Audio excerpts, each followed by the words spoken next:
Coffee is one of the most debated drinks on the planet.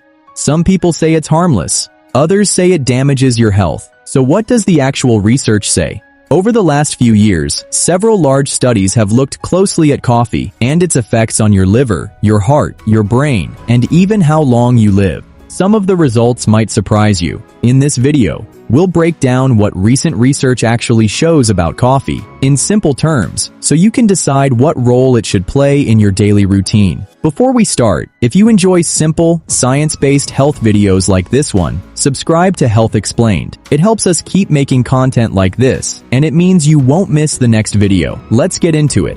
Section 1. Coffee and liver health. Let's start with the liver, because this is where some of the most consistent research shows up. A large long-term study published this year linked regular coffee drinking with a lower risk of cirrhosis, liver cancer, and death from liver disease. People who drank coffee regularly also showed healthier liver scans, with less fat buildup, less inflammation, and less scarring compared to non-coffee drinkers. Researchers believe this may be connected to compounds in coffee like chlorogenic acid, which appears to reduce markers of liver injury. This doesn't mean coffee can undo damage from other habits, but for people without liver disease, moderate coffee intake is one of the few everyday habits that shows up again and again in liver health research. Section 2. Coffee and type 2 diabetes.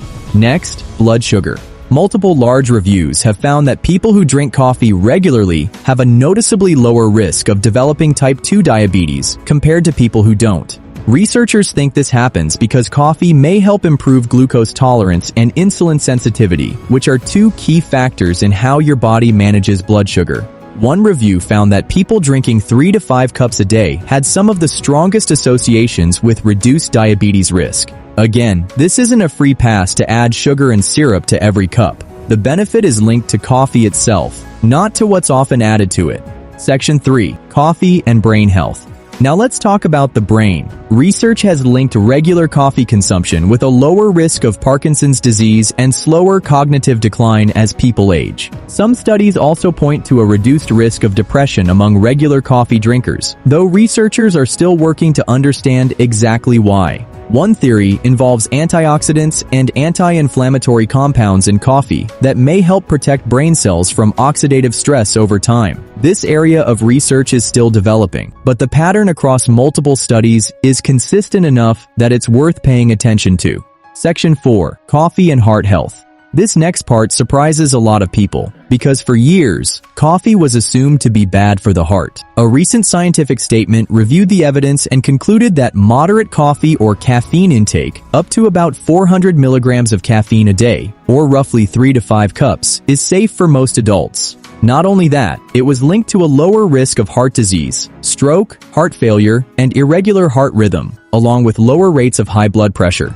The key word here is moderate. This research is about consistent, reasonable intake, not multiple energy drinks or 10 cups a day.